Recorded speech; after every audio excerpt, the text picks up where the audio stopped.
It's for my mother and me. Feed yourself and the kids with whatever is left." Those were the words my husband James spoke to me that afternoon. He stood in the kitchen, carefully packing warm homemade lunch into 2 containers, one for himself and one for his mother, Margaret. The smell of roasted chicken and fresh bread filled the room, the kind of meal that once made our home feel full and loving. But that day, the warmth felt cold. I stood there holding our youngest daughter, Olivia, while my son Thomas tugged at my shirt, whispering that he was hungry. James didn't look at me. He didn't look at the children. He simply closed the lunchbox, placed it in his bag, kissed his mother's forehead, and walked out the door, leaving behind silence, hurt, and 3 empty plates. And I remember thinking, when did love turn into this? My name is Anna. I once believed I had a gentle life. I grew up in a small town with long porches and slow sunsets.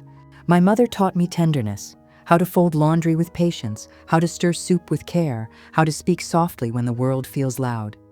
I met James in church choir practice when I was 23. He had a warm smile, a soft laugh, and eyes that held dreams. I wanted to be part of. He wasn't perfect, but he was kind. At least, at the beginning. We married 2 years later. Our home was simple, but full of hope. We laughed a lot in those early days, morning coffees, late-night talks, planning names for the children we dreamed of. When Thomas was born, James held him like something sacred. He kissed my forehead and whispered, "We are a family. I will always take care of you." I believed him. And for a long time, he kept that promise. But slowly, life shifted. Not all at once, but piece by piece, like threads coming loose from a well-loved sweater. His mother, Margaret, moved in after his father passed. At first, I welcomed her. She was grieving, fragile, needing warmth. But grief can sometimes turn into something else, something sharp. She began to comment on how I cooked, how I cleaned, how I dressed, how I raised my children. James would laugh and say, "She means well. She just wants things to be perfect." So I tried harder and harder and harder. But the more I tried, the less I seemed to be seen. Our days had a rhythm. I woke before sunrise, prepared breakfast, packed Thomas's school bag, fed little Olivia, cleaned the kitchen, handled laundry, grocery.errands, dinner.bath time, bedtime. James worked long hours. When he came home, he was tired. Too tired, he said, to help with the children or the house. Margaret would watch me from her armchair, like a quiet judge. Sometimes she'd sigh when I wiped the counters, or rearrange the way I folded towels, or correct how I spoke to my children. Never shouting, never openly cruel. Just small, steady cuts, little comments that stayed with me at night and whispered, "You are not enough." I stopped sharing my feelings with James. Whenever I tried, he would say, "Anna, you always make everything emotional. She's my mother. She has done more in her life than you can imagine. Just respect her." So I swallowed my hurt, over and over, until silence became my habit. But the silence did not make me invisible to my children. Thomas began to watch everything.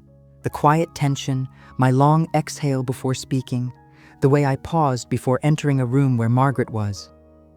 And Olivia, sometimes she would place her tiny hand on my cheek when she sensed I was tired. My children felt what I tried to hide, and that broke something in me. The day of the lunch incident, Thomas hadn't eaten breakfast properly. He had been sick, feverish, and weak. I had planned to cook something warm for him, something soft that he could swallow easily. When James began cooking that afternoon, I felt relief. Finally, I thought, a small kindness, a shared moment of care. But as I watched him pack the containers, I realized the food was not for us.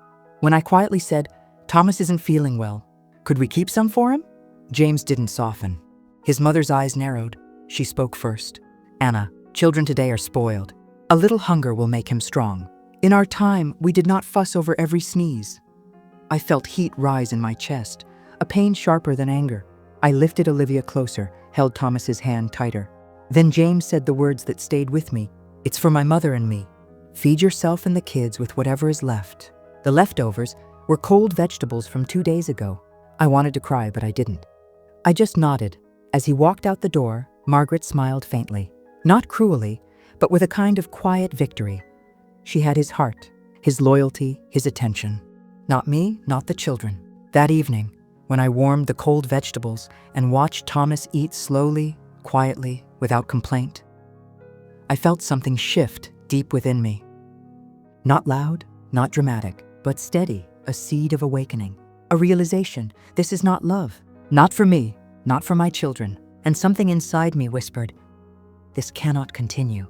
Later that night, after everyone slept, I sat alone in the dim kitchen, hands wrapped around a cold cup of tea.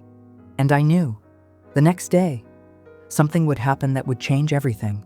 Something I did not plan, something I did not see coming. But it was already on its way, like a storm that has been forming quietly in the distance, waiting to arrive. That night, I barely slept. I listened to the soft breathing of my children beside me, Thomas, curled into himself, still feverish, and little Olivia, whose tiny fingers still rested in my hair like she was protecting me. I held my breath so I wouldn't cry, not because tears were weak, but because I was afraid that if I began crying, I wouldn't stop. Outside the bedroom door, I could hear Margaret's slow steps, her slippers brushing the hallway floor. She always walked like she owned the silence of the house. And somewhere beyond the wall, I could hear James's deep breathing, steady, untroubled, like a man whose conscience was clear. I wondered, does he truly not see, or does he simply not care anymore? The next morning, I woke early, even earlier than usual. My body felt heavy, but my heart felt hollow. I made oatmeal for the children, something warm and gentle. Thomas barely spoke. His eyes were tired. He used to be such a bright, laughing boy. He used to run into James's arms every evening. But lately, he only watched quietly, shrinking into himself, as if he was learning how to disappear like I had. After breakfast, I helped him dress slowly. I placed a small damp cloth on his forehead. Margaret watched from the kitchen table, sipping tea. She said, children need discipline, not soft hands. I said nothing. Silence was safer. But inside me, something was beginning to stand up. When James came home that evening, he walked past me without a word. His shoes tracked dirt across the freshly cleaned floor. He sat next to his mother, not next to me, and they shared a private smile over something I wasn't invited to be part of. I used to be the person he shared those smiles with. Now I was the person who served the food, cleared the plates, and stayed invisible. When I placed a bowl in front of him, he didn't look at me. Not once, not when I spoke softly, not when I asked how his day was. Not when Olivia reached her arms up for him. He simply looked away. And that kind of silence is a silence that wounds. But something unexpected happened the following morning. Thomas sat at the kitchen table, still pale, still quiet. I placed his warm bowl of oatmeal in front of him. He didn't eat. He just stared at his spoon. Then, after a long silence, he whispered, "Mom, are we not important to Dad anymore?" The spoon slipped from my hand. My breath caught. I knelt beside him, lifted his face gently. His eyes, his little hurting eyes, they broke me. "No," I whispered, voice trembling. "You are everything. You are loved. You are precious." He leaned into me, held me tight. And in that moment, I realized I was not just staying silent for myself. I was teaching my children how to accept being unloved, and I couldn't let that happen. That afternoon, while James and Margaret were out, I cleaned the house, not from duty, but from thought. My mind was working quietly, piece by piece, not anger. Not revenge, just clarity. I gathered the children's old clothes to donate. I washed the curtains. I rearranged the living room. And then I opened the drawer I never touched. The drawer where I kept things I loved before all of this. A book I never finished. A journal filled with dreams. A small drawing Thomas made of our family, all holding hands, before things changed. I held that drawing to my chest. I cried softly. But these were not the tears of a broken woman. These were the tears of someone waking up. That evening, James came home late. I could smell perfume on his jacket, not my perfume. A sharp floral scent I didn't recognize. My hands began to tremble, not with jealousy, but with understanding. When he sat down at the table, I asked quietly, "James, is there someone else?" He didn't look surprised. He didn't deny it. He just sighed, annoyed, as if I had asked something inconvenient and unimportant. "Anna, my mother has already been through this conversation with me. I'm staying in this marriage because of our home. Don't make things harder. Our home?" The word felt bitter. This was not a home. This was a place where I was tolerated, not loved, not valued, not seen. Later that night, I tucked Olivia into bed and kissed her soft hair. When I went to check on Thomas, he wasn't in his room. The bed was empty. The blanket was on the floor. My chest tightened. I called his name softly at first, then louder. No answer. I searched the hallway, the bathroom, the living room, nothing. My breath became sharp, fast. I opened the front door, heart pounding. And there, on the front porch, in the cold night air, Thomas was sitting alone, hugging his knees, staring at the sky, tears running down his small cheeks. I rushed to him, wrapped him in my arms. "Thomas, baby, why are you outside? You could get sick," he whispered, voice shaking. I was waiting to see if Dad would come kiss me goodnight, like he used to. My heart shattered, right there, completely. I held him to my chest, his small body shaking, his tears soaking my shoulder. And in that moment, the decision that had been forming quietly inside me became clear. I knew what I had to do, for him, for Olivia, for myself. But what I did next would change the course of all our lives forever. The night I found Thomas sitting alone on the porch changed something inside me forever. As I carried him back into the house, his small fingers clutched the fabric of my sweater like he was afraid I'd disappear. I laid him gently in bed, brushing his hair back, whispering soft lullabies the way I used to. He fell asleep with tears still drying on his cheeks. I sat beside him long after, watching the rise and fall of his little chest, wondering how a child could already know heartbreak. My heart was aching, not because of what James had become, but because I had allowed my children to grow up learning how to feel unwanted. I whispered to myself, "This cannot continue." The next morning, I woke before the sun. I made breakfast slowly, scrambled eggs, toast, and warm milk, the food of comfort, the food of gentleness. The house was quiet. I didn't expect thanks. I didn't expect kindness, but I wasn't living for their responses anymore. I was living for Thomas and Olivia, and a little for myself. When James finally came downstairs, he didn't look at me. He simply grabbed his bag, said goodbye to his mother, and walked out. Not a word to the children, not a glance in my direction. I didn't cry. Tears had become too small a vessel to hold what I felt. Later that afternoon, while Thomas rested and Olivia colored quietly at the table, I opened the drawer again, the one I had reopened the day before. This time, I found something else, a photograph. It was me, years ago, standing in a field of sunflowers, smiling with my whole heart. My hair loose, my eyes bright, my shoulders relaxed. That woman looked free, alive. I stared at the picture and whispered, "Where did you go?" The answer came from deep inside. "You're still here. You are just buried under silence." That evening, after I tucked the children into bed, I went to the garage to find my old bicycle. The tires were flat, the seat was dusty, but it was still mine.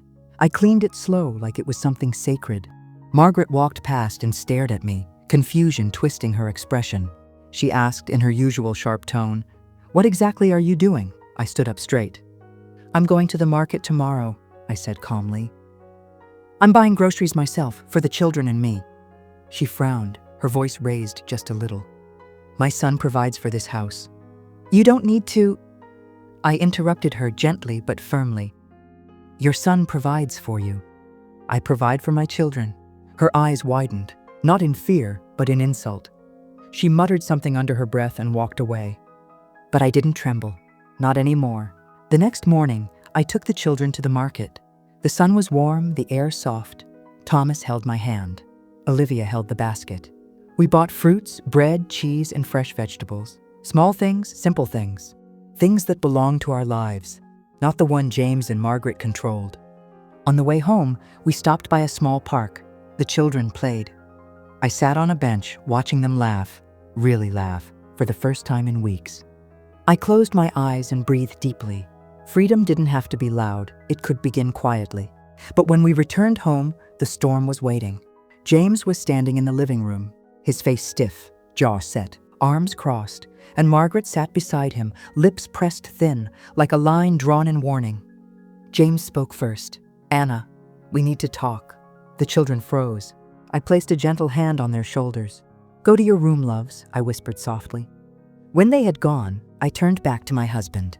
His voice was low, controlled. "Mother told me you spoke disrespectfully to her yesterday." My heart clenched, not with fear, but with disbelief. Disrespect? After everything that had been done and said in this house, he was worried about her feelings. I felt something inside me harden. I didn't yell, I didn't shake. I just spoke, clearly, softly, the way one speaks when telling the truth to someone who may never hear it. James, your mother may live in this house, but she is not the mother of our children. I am, and I will not allow her to raise them with bitterness and coldness. He scoffed. You're imagining things. She only wants what's best for this family. I stepped closer, not in challenge, but in courage. What's best for this family, I said quietly, is love. Kindness, warmth. Things we used to have. Where did they go, James? His eyes flickered, just for a second. There was something there. Grief, maybe. Or recognition, or guilt. But it disappeared quickly. His voice turned cold.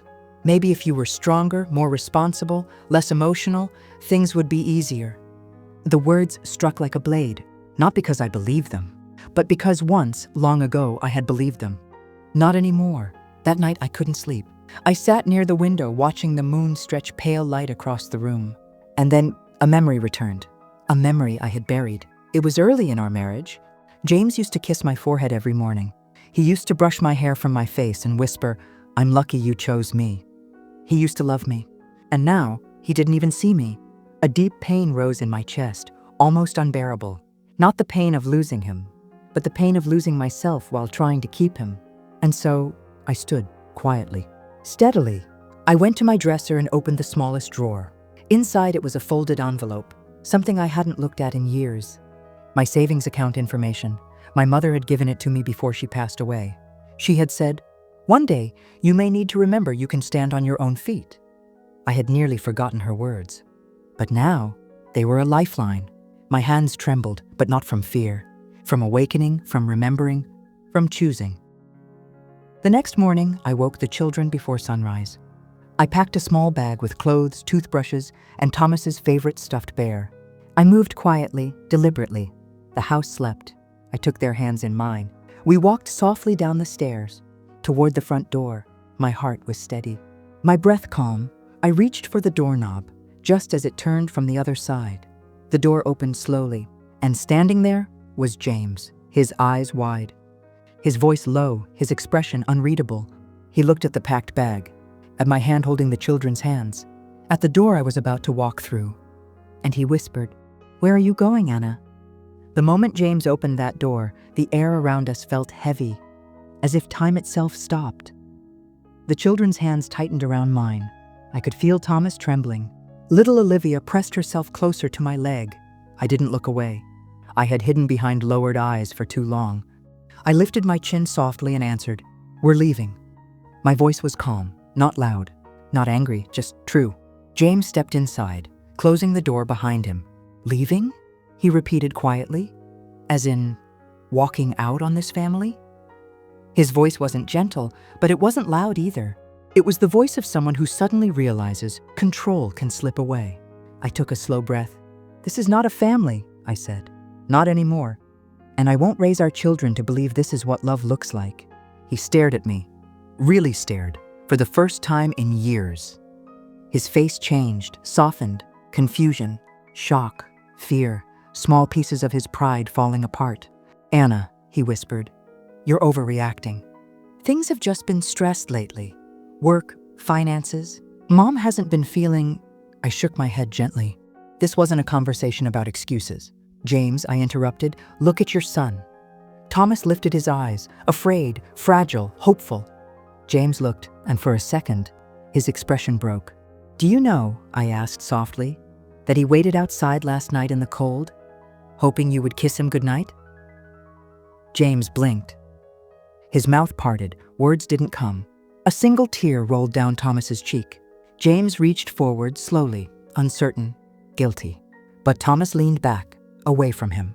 That movement was small, but it was the loudest scream I had ever heard. And James heard it too. His hand fell to his side. He whispered, broken, "I didn't realize." I swallowed. I believed him. But realizing now did not undo the damage. Footsteps, slow, familiar, echoing down the hallway. Margaret appeared, her robe tied tight, eyes sharp and alert. "What is happening here?" she demanded. I didn't turn toward her. I didn't explain. I didn't justify. I simply held my children's hands and said, "We are leaving this house." Her voice snapped like a whip. "You are being ungrateful. Everything you have is because of us. You should feel lucky." I finally looked at her. Not with anger, but with something stronger. Truth. "I used to be grateful," I said softly. "But now I simply choose to be free." She froze. My words did not shout, and yet they shook the room. James stepped forward again. "Anna, please." "I can change. I will change." "Don't do this," his voice cracked. For a moment I remembered the boy he once was. The one who held sunflowers behind his back. The one who promised to love me gently. But promises without action are just echoes. I reached out and placed my hand on his chest, over his heart. "I hope you do change," I whispered. "For yourself, for them, for your soul." His breath shook. "But I can't wait for that change anymore." His eyes filled with tears, and he didn't stop them this time. I opened the door again. Cold morning air touched our faces, fresh, bright, new. I stepped outside, children beside me. James took one step after us, then stopped. Not because I told him to, but because he understood. When love walks away, holding onto it by force is not love. We stayed with my friend Charlotte for the first week. Her home was full of soft blankets and sunlight. Her kitchen always smelled of cinnamon tea. Thomas slept better. Olivia began humming again. I started breathing again. I found part-time work at a small bookstore, surrounded by quiet and pages and stories. Every day I became a little more myself, and slowly, so did the children. One afternoon I received a letter from James. His handwriting was uneven. Inside he wrote, "I started therapy. I'm learning how to be better, not to get you back, but because I don't want to be the man who made his son sit in the cold, waiting for love." I held the letter to my chest, not with longing, but with peace. People can change, but that doesn't mean you must stay to be broken while they learn how. If you are listening to my story, if your heart is tired, bruised, or fading, please hear me. You are not asking for too much. You are asking for what is needed. What is holy, what is human? Love, respect, safety, tenderness. You are allowed to leave a place where your heart is shrinking. You are allowed to choose peace. You are allowed to start again. Thank you for listening.